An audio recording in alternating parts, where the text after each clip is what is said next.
Écoutez bien, petits et grands, écoutez bien l'histoire de Leïla et la baleine. Elle a été écrite par Jean-Pierre Gatte pour le spectacle que les trois Chardons sont venus jouer dans les écoles. Écoutez bien, petits et grands, écoutez bien l'histoire de Leïla.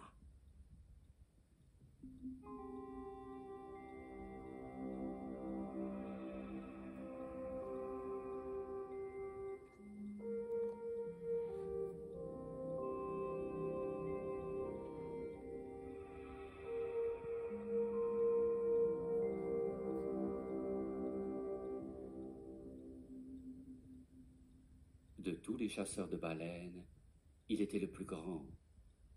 De tous, le plus adroit et le plus courageux. Lorsqu'il partait en mer, aucune baleine jamais ne lui échappait, non, jamais. Jusqu'à ce jour de la fin d'un été, lorsque, tout seul et sans capture, au port, il est rentré. Il avait vu, dit-il, une baleine bleue. Il l'avait entendue qui chantait sur la mer. Le chant était si beau, la baleine si belle qu'il n'avait pu lever ses harpons et frapper. Et depuis ce jour-là, jamais plus il ne chasse, car la baleine bleue, dit-il, est son amie. Et depuis ce jour-là, au village on ricane. Personne ne le croit, on se moque de lui.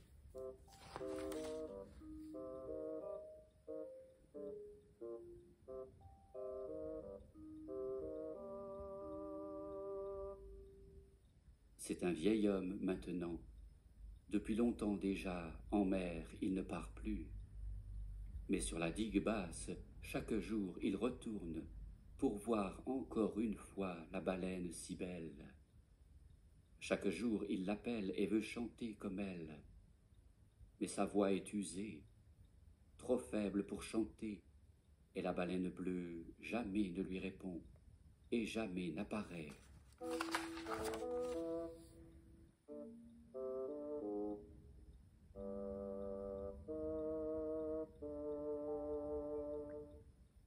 Aujourd'hui, cependant, il entend une voix légère et que le vent disperse.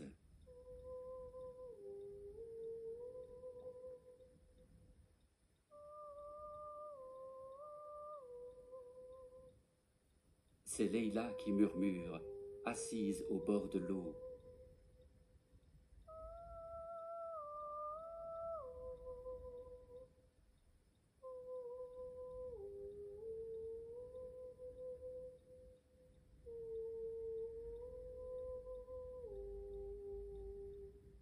Ta voix est douce, petite fille, lui dit le vieil homme. Ta voix est claire. Écoute le chant de la baleine que j'ai entendu sur la mer. Si tu le chantes, la baleine te répondra. Si tu le chantes, la baleine apparaîtra et tu deviendras son ami.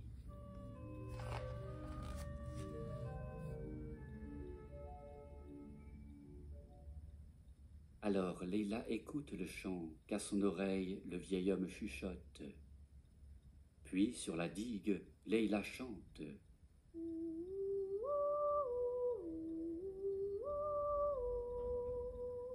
Elle chante bien clair le chant de la baleine.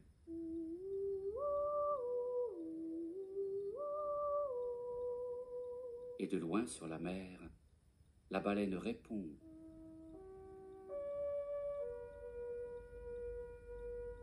De très loin, la baleine apparaît, puis s'approche, confiante.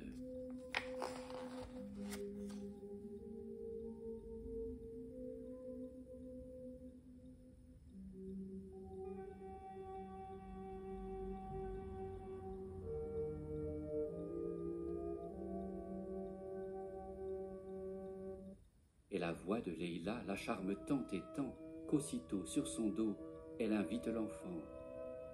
Et sur la pleine mer, soulevés par la houle, les deux amis bondissent. Et sur la pleine mer, caressés par le vent, chantent les deux amis.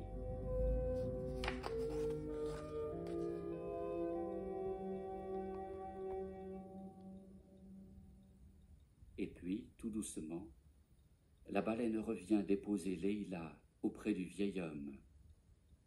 Enfin, elle s'écarte et glisse au fond de l'eau. Mais, caché sur la digue, le dernier des chasseurs de baleines les épie, les surveille, car il a entendu la petite fille chanter. Il a vu la baleine, confiante, s'approcher. Alors le dernier des chasseurs attrape Leila, la retient et lui parle. Lui aussi aimerait voir de près la baleine, l'admirer toute bleue, la sentir toute proche. Mais il ne peut chanter, il ne peut l'appeler, car sa voix est trop dure, c'est la voix d'un chasseur. Pourtant, il aimerait voir de près la baleine, afin de devenir, lui aussi, son ami. Voilà tout ce que dit le dernier des chasseurs.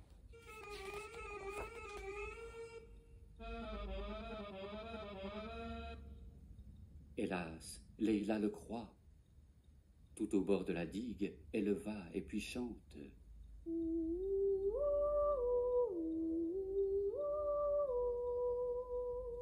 Elle chante bien clair le chant de la baleine.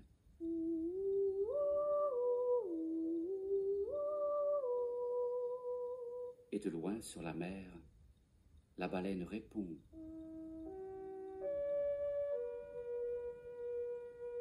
De très loin, la baleine apparaît puis s'approche, confiante.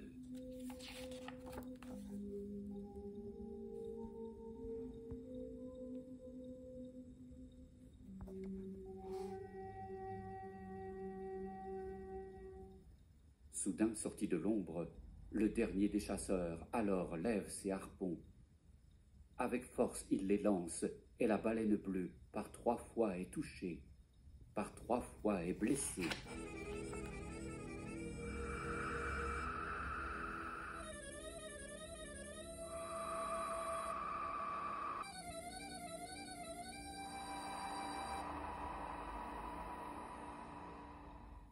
Brûlée par la douleur, la baleine se tord, se retourne et s'enfuit.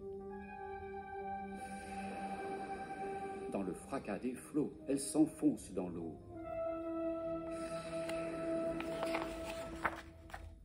En mer, tout aussitôt, Leila veut partir, rejoindre son amie, la soigner, la sauver. Pour l'aider à sauver la baleine blessée, aujourd'hui, le vieil homme va reprendre la mer et conduire au grand large son amie Leila.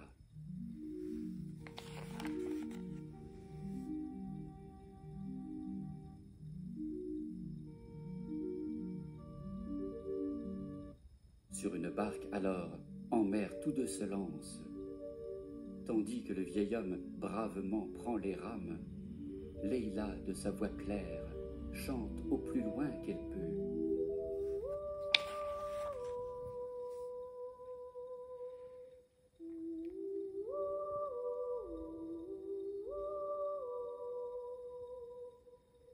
Mais là-bas, au grand large, la tempête se lève. Le vent qui hurle et l'eau qui gronde étouffent dans le bruit le chant doux de Leila. Et la baleine n'entend pas sa voix claire et confiante.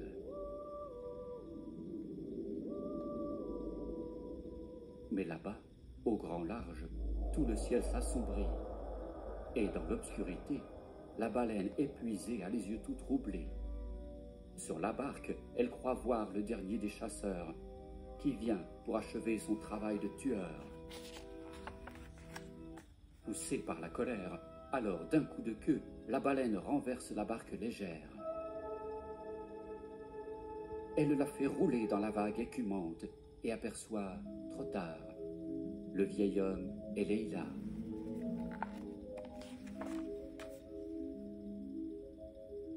Dans sa gueule aussitôt, la baleine les recueille. Avec soin, elle les porte au plus proche rivage, sur une île tranquille, au milieu de la mer. Là, sur l'île tranquille, Leila, de sa voix claire, apaise la baleine. Là, sur l'île tranquille, doucement, le vieil homme retire les harpons. Et la baleine, soulagée, enfin sourit à ses amis.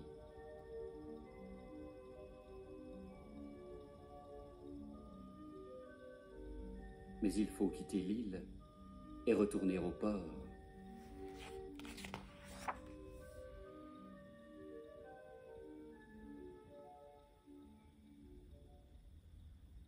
Au village, aujourd'hui, on est émerveillé, car tout le monde entend le chant de la baleine. Tout le monde la voit, toute bleue et très belle, qui porte sur son dos le vieil homme et Leila.